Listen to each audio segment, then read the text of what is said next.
जय हिंद बच्चों। कैसे हैं आप सब? आशा करती हूँ आप लोग खूब स्वस्थ हैं, मस्त हैं और अपनी पढ़ाई में सब लोग व्यस्त हैं बच्चों। आपका परीक्षा बहुत नज़दीक है, 2 से ढाई महीना मान के चलिए बच्चों। और अब सब कुछ त्याग कर, सब कुछ छोड़कर बस पढ़ाई में लग जाइए, सब जुट जाइए, सब जागो बच्चों। जागो और तब तक मत रुको, उठो और तब तक मत रुको जब तक आपका लक्ष्य ना प्राप्त हो जाए, जब तक आपकी परीक्षा न समाप्त हो जाए। अर्थात बच्चों, परीक्षा तक आप अब निरंतर जुड़ जाइए।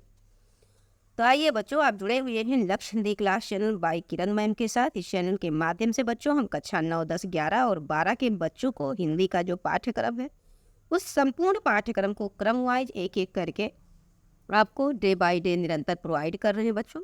तो आइए इस चैनल से जुड़िए और इसका पूरा पूरा लाभ उठाइए। साथ ही साथ अपना हिंदी के विषय में, हिंदी को लेकर अपने मन में, अपने मस्तिष्क में जागरूकता लाइए बच्चों। इंटरेस्ट लाइए, रुचि जगाइए। किसी विषय को अच्छे से समझने के लिए, पढ़ने के लिए उसमें मन लगना बहुत ज़रूरी है। तो आइए बच्चों, आज हम अध्याय, ये आपका अध्याय 12 है, कक्षा 9 के बच्चों। और ये शिव मंगल सिंह सुमन जी का जीवन परिचय है। इनके जीवन परिचय को हम अच्छे से समझ लेंगे और उसके बाद इनके द्वारा जो रचित इनकी कहानी है बच्चों, कविता है इगुआड़ी, उसको हम पढ़ेंगे। तो देखिए बच्चों, शिव मंगल सिंह सुमन एक बहुत महान कवि रहे हैं। इनके परिचय के बारे में हम तो समझ लेते हैं बच्चों। वैसे तो ये किसी परिचय के मोहताज नहीं है, परंतु हमको लिखना है इनके बारे में, तो इनको जानना समझना बहुत ज़रूरी है बच्चों। आगे बढ़ने से पहले बच्चों, आपसे छोटी सी निवेदन है। आप जानते हैं बच्चों, चैनल को सब्सक्राइब कर लीजिए, वीडियो को लाइक भी कीजिए और इस वीडियो को बच्चों अन्य बच्चों में शेयर करने का पूरा प्रयास कीजिएगा। तो चलिए बच्चों, सबसे पहले हम संक्षिप्त में समझ लेते हैं, क्योंकि यही हमको सबसे पहले हमारी जो परीक्षा है बच्चों, परीक्षा का जो आंसर कॉपी जो होगा परीक्षा में, वो हमको सबसे पहले यही चीज़ है। किसी भी कवि या लेखक के जीवन परिचय का जो संक्षिप्त परिचय होगा, ये फ्लो चार्ट बच्चों, इसी पे सबसे पहले ध्यान देते हैं जो एग्जामिनर होते हैं, चेक करने वाले होते हैं कॉपी। तो आप यही चीज़ अपनी कॉपी में उतार लीजिए, बार बार लिखिए, बार बार उसको रिवीजन कीजिए। एक बार लिखने में थोड़ा समय लगेगा, बहुत समय भी लगने वाला नहीं बच्चों। ये इसमें फैक्ट दिया हुआ है, ये सारी चीज़ें। जैसे अब इनका जन्म है तो ये फैक्ट ही है, अब इसको बार बार देखना पड़ेगा। ऐसा नहीं है कि आप कोई समझने वाली चीज़ है, कोई टॉपिक है जिसको समझ लिए, अब एक दो बार, 4 बार, 4 दिन बाद फिर थोड़ा सा समझ लिए, एक बार देख लिए, फिर 1 महीना बाद फिर। तो ऐसा नहीं है बच्चों। ये जो फैक्ट होते हैं इसको हमको निरंतर देखना पड़ता है। दूसरे अर्थों में हम शब्दों में अगर कहें तो बच्चों इसको रटना पड़ता है। रटने का अर्थ ये हुआ यहाँ पर, तो बस एक बार रटने से नहीं होगा, बस निरंतर आपको पन्ना पलटना पड़ेगा। आपके पास भले किताब है, किताब में लिखा भी है, लेकिन आप अपने स्वयं के हैंड राइटिंग से चीज़ों को अच्छे से लिखिए। इसी प्रकार से फ्लो चार्ट बना के अपनी कॉपी में, ऐसे फ्लो चार्ट बना के आप इस चीज़ को लिख लीजिए और बस बार बार इसको देखते रहा कीजिए। जब बैठिए पढ़ने, बस हिंदी उठाइए, फटाफट पन्ना पलट लीजिए। मुश्किल से 10 मिनट लगेगा बच्चों। हम जानते हैं बच्चों का मन उतना पढ़ने में नहीं लगता, फिर भी आपको मन लगाना है। क्यों? अपने माता पिता के लिए, अपने भविष्य के लिए, अपने भविष्य को सिक्योर करने के लिए आपको मन लगा के पढ़ना होगा बच्चों। तो आइए आज हम शिव मंगल सिंह सुमन के जीवन परिचय को समझते हैं। तो बच्चों, इनका जन्म 5 अगस्त 1915 में हुआ था। और ये गांव कौन था बच्चों? तो झगरपुर जनपद उन्नाव था, जो कि उत्तर प्रदेश में, अर्थात ये उन्नाव जिला के झगरपुर नामक गांव में हुआ था। ये उन्नाव बच्चों उत्तर प्रदेश का एक जिला है। इनकी मृत्यु, जन्म 5 अगस्त सन 1915 और मृत्यु बच्चों 27 नवंबर 2002 को हुआ था। अभी यही कोई 20-21 साल पहले, 2002 में हुआ था, 2023 चल रहा है, तो 21 साल पहले। और मध्य प्रदेश के उज्जैन में हुआ था बच्चों मृत्यु। अब इनकी रचनाएं जो कि बहुत इंपॉर्टेंट है, मिट्टी की बारात, हिल्लोल और जीवन के गान।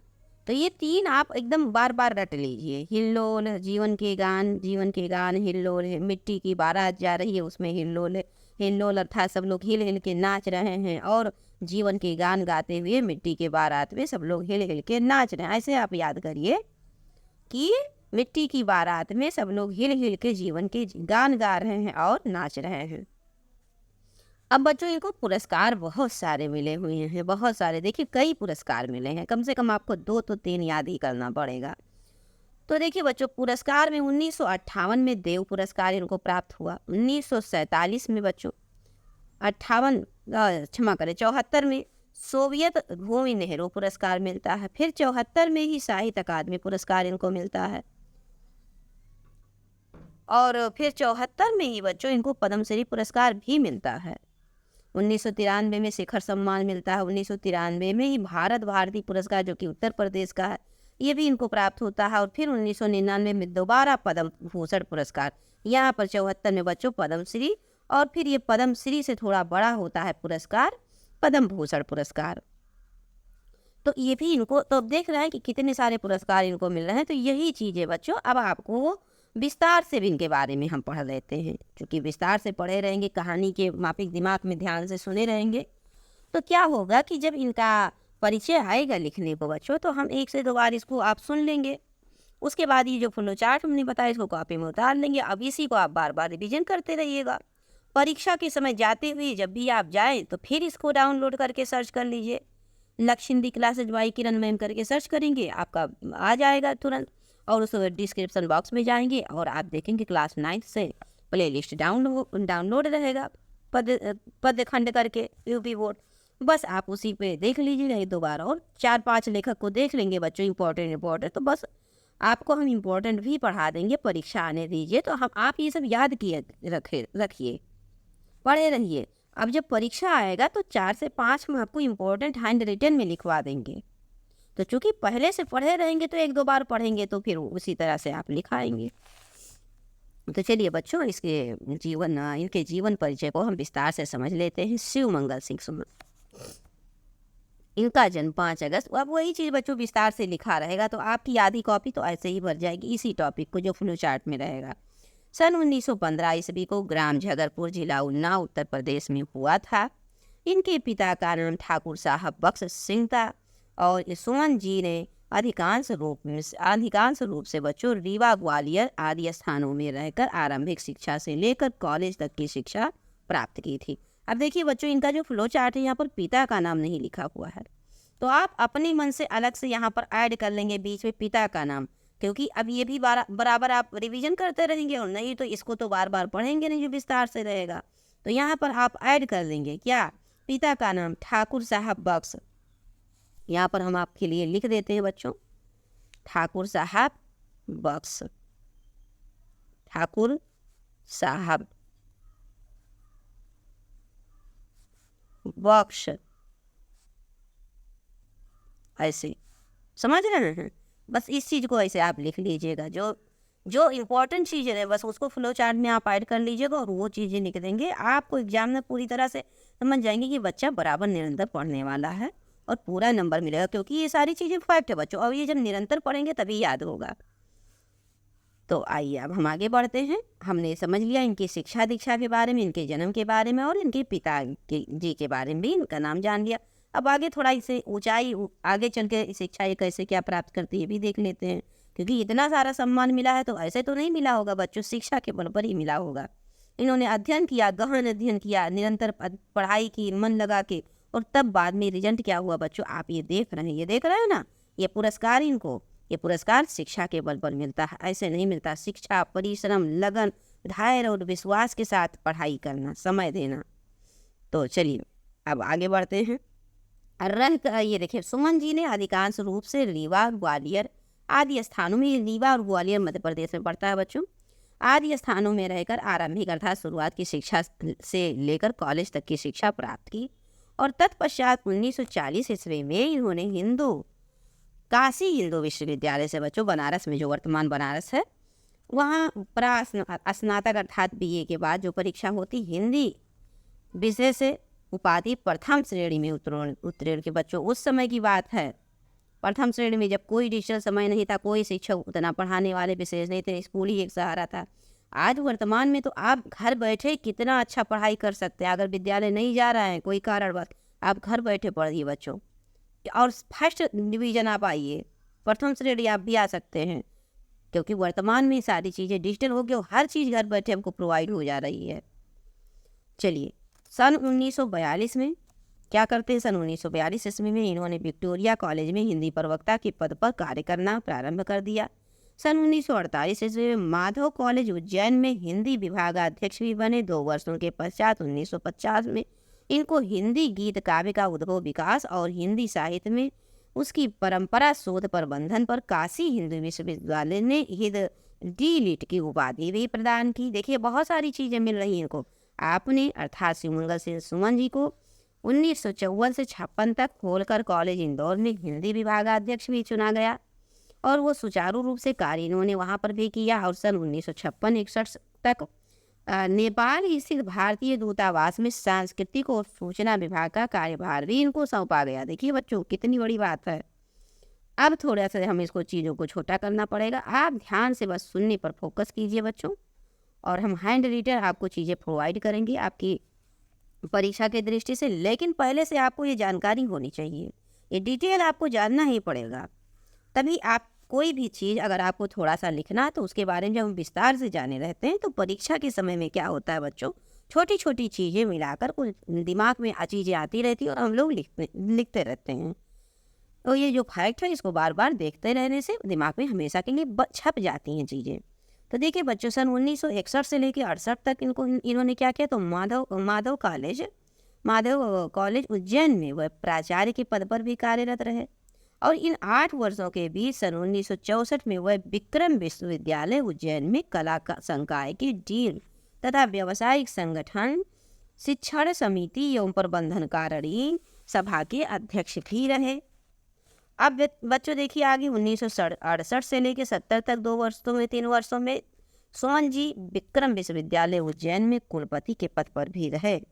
डॉक्टर शिवमंगल सिंह सुमन को 1968 ईस्वी में मध्य प्रदेश सरकार द्वारा काव्य संग्रह विश्वास बढ़ता ही गया पर देव पुरस्कार। अभी आपसे क्वेश्चन बन सकता है बच्चों कि शिवमंगल सिंह सुमन को देव पुरस्कार उनके किस काव्य संग्रह पर मिला, ये आपसे क्वेश्चन पूछ सकता है। तो आप बताएंगे कि विश्वास बढ़ता ही गया।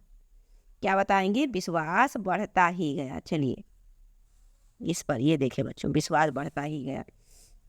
अब आगे देखते हैं सन 1964 ईस्वी में पर आंखें नहीं भरी, विश्वास बढ़ता ही गया पर आंखें नहीं भरी पर काव्य पर नवीन पुरस्कार इनको मिला।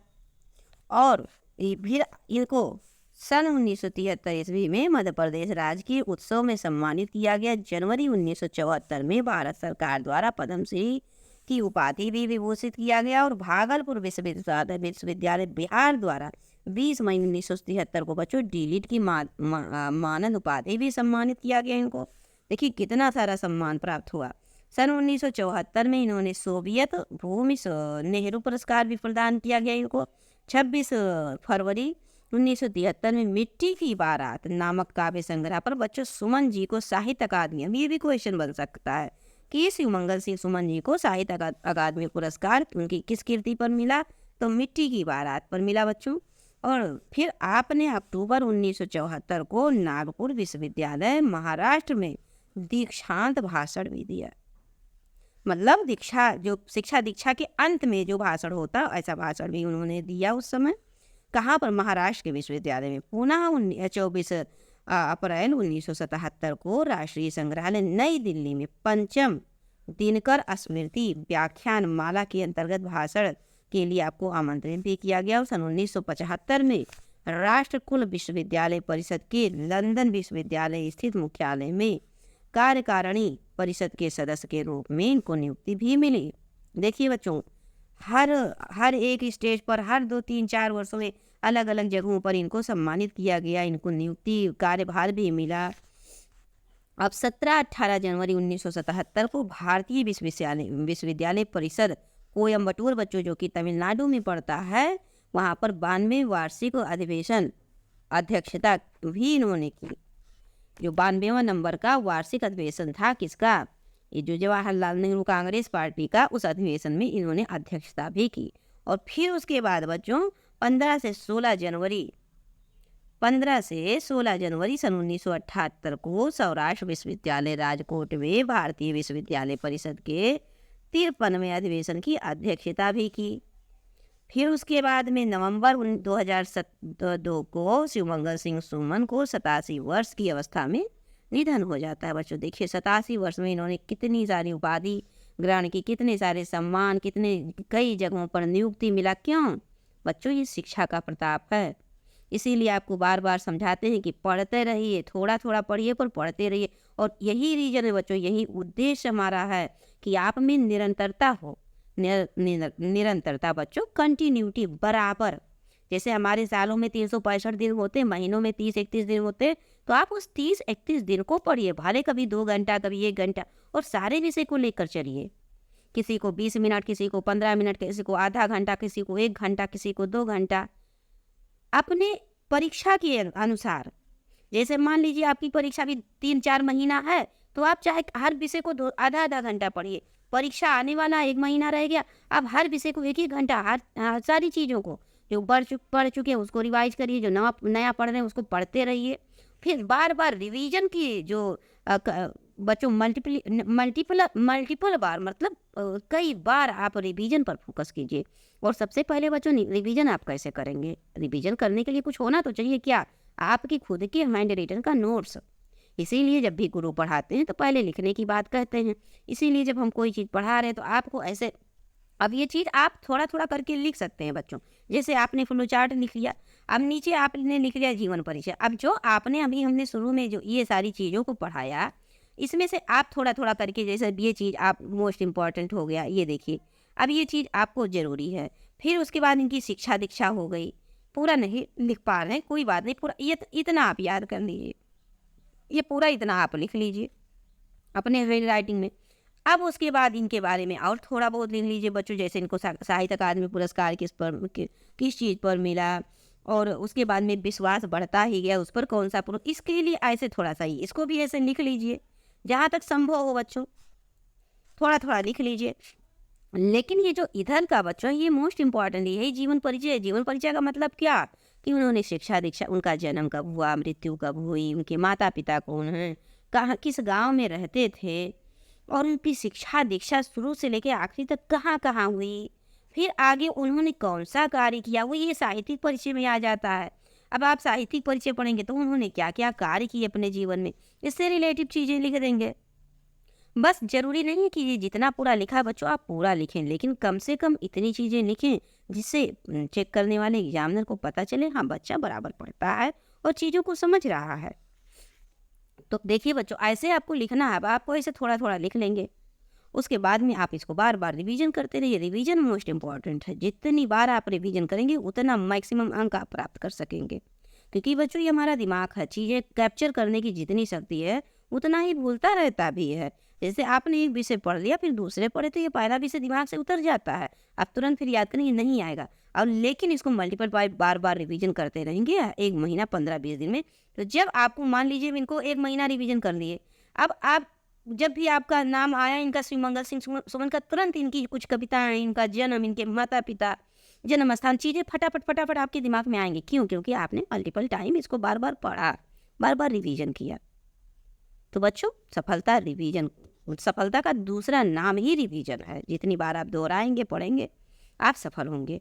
और यही सब सफलता ही है बच्चों की आगे चल के हमारा जो जीवन है संभालता है, मान सम्मान देता है समाज में, हमें काबिल बनाते हैं, हमें योग्य बनाते हैं। सबको क्यों नहीं पूछा जा रहा है हर जगह पर? क्यों शिवमंगल सिंह सुमन जी को इतने सारे जगहों पर पूछा गया, इतने सारे जगहों पर इनको नियुक्ति मिली, इतनी सारी चीज़ों से इनको सम्मानित किया गया? क्यों?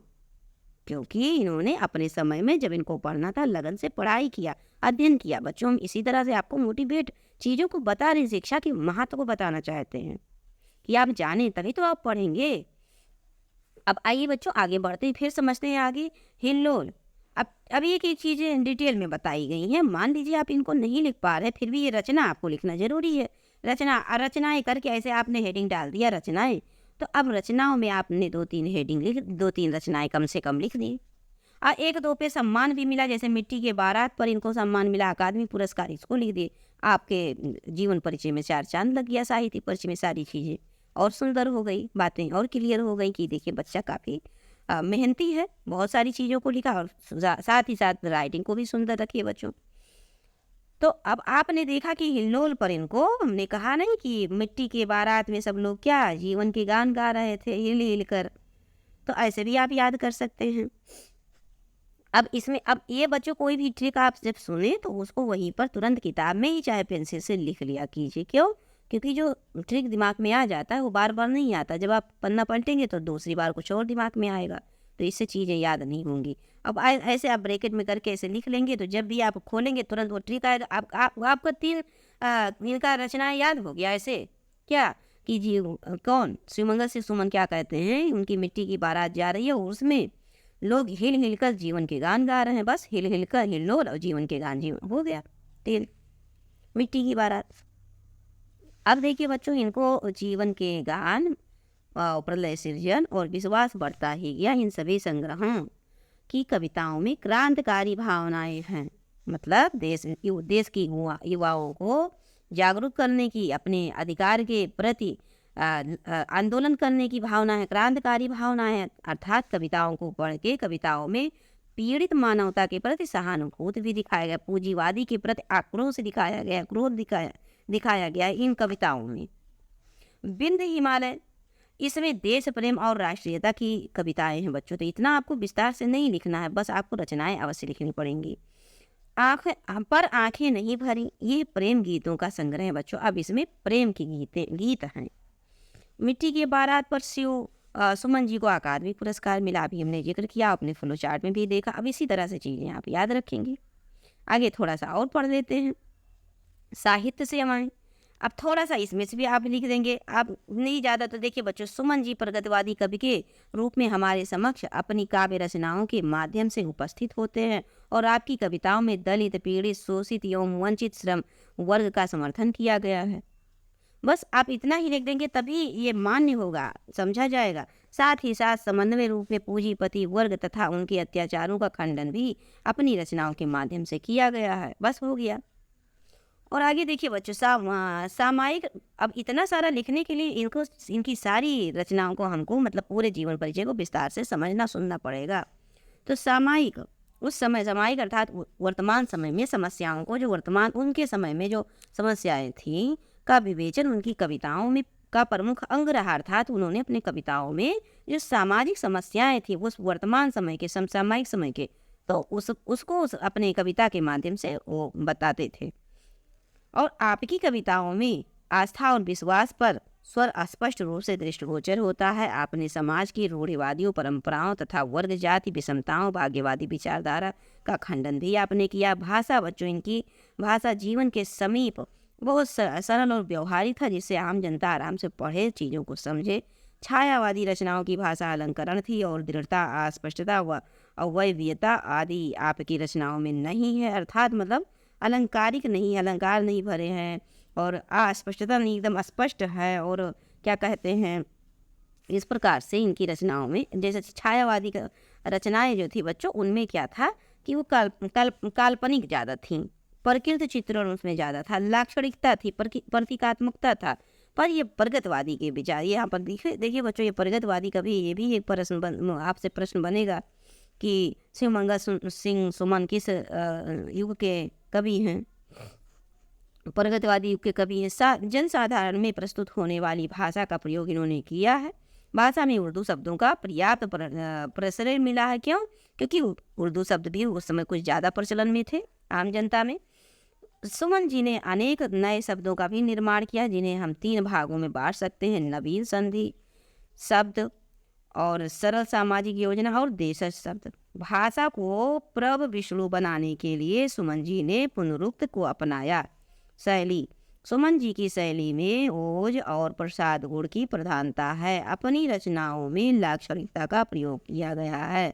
सुमन जी की कविताओं की अभिव्यक्ति काव्य की एक विशेषता काव्यवाद का निर्वहन भी है। इसके अंतर्गत जीवन की वर्तमान समस्याओं का पौराणिक घटनाओं में साम्य स्थापित है। आपकी कविताओं में प्रतीक विधान भी दर्शनीय है। सुमन जी कविताओं में अलंकार की समास योजना नहीं है। अनायास ही जो अलंकार आपकी कविताओं में आ गए हैं, ये भावोत्सर्ग में सहायक हुए हैं। हिंदी साहित्य में सुमन जी भारतीय माटी की वो गंध है जिसमें जीवन रस, आनंद, सर्वत्र महकता रहता है। जिस प्रकार पृथ्वी की अभिव्यक्ति वनस्पतियों द्वारा होती है, उसी प्रकार देखिए साहित्य में स्थान इनको क्या क्या मिला बच्चों, ये भी समझ लेते हैं कि सुमन जी भारतीय माटी की वो गंध है जिसमें जीवन रस आनंद सर्वत्र महकता रहता है। और जिस प्रकार पृथ्वी की अभिव्यक्ति वनस्पतियों से होती, उसी प्रकार वनस्पतियों के रस से जीवित मानव प्राणी की भी अभिव्यक्ति उसी कलात्मक और वैज्ञानिकता में भी होती है। और सुमन जी भारतीय संस्कृति के अभिवक्ता हैं बच्चों, और प्रकृति के रूप में रस आदि के चितेरे भी हैं, और जीवन रस की मादकता के गायक भी हैं। जन सामान्य के दुख दर्द में दर्वित होने वाले मानव परंपरागत गौरव गरिमा के संरक्षक भी हैं बच्चों। ये उनके इन्हीं विशिष्ट रूपों को काव्यों में पहचाना गया। इनके काव्य में इनके विशिष्ट रूपों को, इनके भावनाओं को दिखाया गया है। एक युग विशेष की मानसिकता की झांकी उनके काव्य के गुणों में परिपूर्ण रूप से दिखाई पड़ती है बच्चों, और बहुत प्रभावशाली है। अतः अंत में हम इस निष्कर्ष पर पहुंचते हैं कि सुमन जी का हिंदी साहित्य में अपना एक विशिष्ट स्थान है, और वह हिंदी साहित्य को ऐसी निधि प्रदान कर गए हैं कि जो कभी नष्ट नहीं होगा। शरीर तो नश्वर है बच्चों, लेकिन वैचारिक शरीर शाश्वत रहती है। जो हमारी विचारधाराएं होती हैं वो हमेशा जीवित रहती हैं।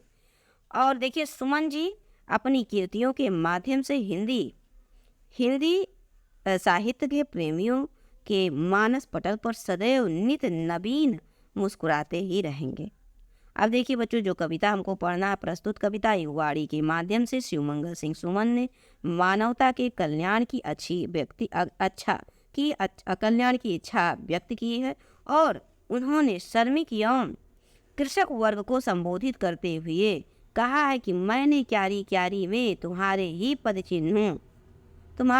चिन्हों के दर्शन किए हैं।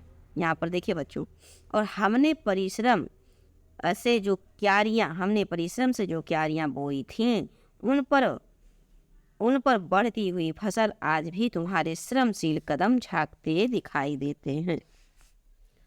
तो ये रहा बच्चों शिवमंगल सिंह सुमन जी का जीवन परिचय। हम नेक्स्ट क्लास में पढ़ेंगे इनकी द्वारा रचित कविता युगवाणी को। हमें पूरा विश्वास है चीज़ें आप पूरा समझ पा रहे हैं बच्चों। अब आप ध्यान दीजिएगा कि आपको ये सब पूरा नहीं लिखना है, लेकिन पूरा जानकारी आपको होना चाहिए, क्योंकि आपके इस पाठ्यक्रम में है तो इनके बारे में आपको संपूर्ण जानकारी होनी चाहिए। और सबसे मोस्ट इम्पॉर्टेंट जो आपकी परीक्षा की दृष्टि से है बच्चों, ये फ्लो चार्ट है। इसको आप किसी भी तरह अपने दिमाग में बनाइए, लिखिए, बार बार रिवीजन कीजिए, या आप इसी ऐसे फ्लो चार्ट को ऐसे बना के आप जहाँ बैठ के पढ़ते हैं वहाँ ऐसे चिपका लीजिए, और बार बार उसको ऐसे देखा कीजिए। खाते पीते चलते, सोने से पहले, जागने के बाद तुरंत आप ऐसे देखते रहिए। बस बच्चों यही प्रक्रिया निरंतर बनाए रहिए, तो आपको मैक्सिमम अंकों से सफल होने से कोई नहीं रोक सकता। मिलते हैं बच्चों आपको नेक्स्ट क्लास में। चलते आपसे छोटी सी रिक्वेस्ट है बच्चों, जी हाँ आप जान रहे हैं बच्चों, चैनल को आप सब्सक्राइब कर लीजिए, वीडियो को लाइक भी किया कीजिए, और इस वीडियो को निरंतर मैक्सिमम लोगों तक, अपने सहपाठियों में, रिलेटिव में जो बच्चे पढ़ते हैं, जिनको आपको लगता है कि आपको ज़रा सा भी इससे लाभ है, तो ये लाभ अन्य तक भी शेयर करने का पूरा प्रयास किया कीजिए बच्चों। कोई बात है या वीडियो अच्छी लग रही है, या कोई समस्या है, या किसी टॉपिक से रिलेटिव कोई चीज़ आपको जानना है, तो आप कमेंट के माध्यम से अवश्य बताएं। जय हिंद बच्चों।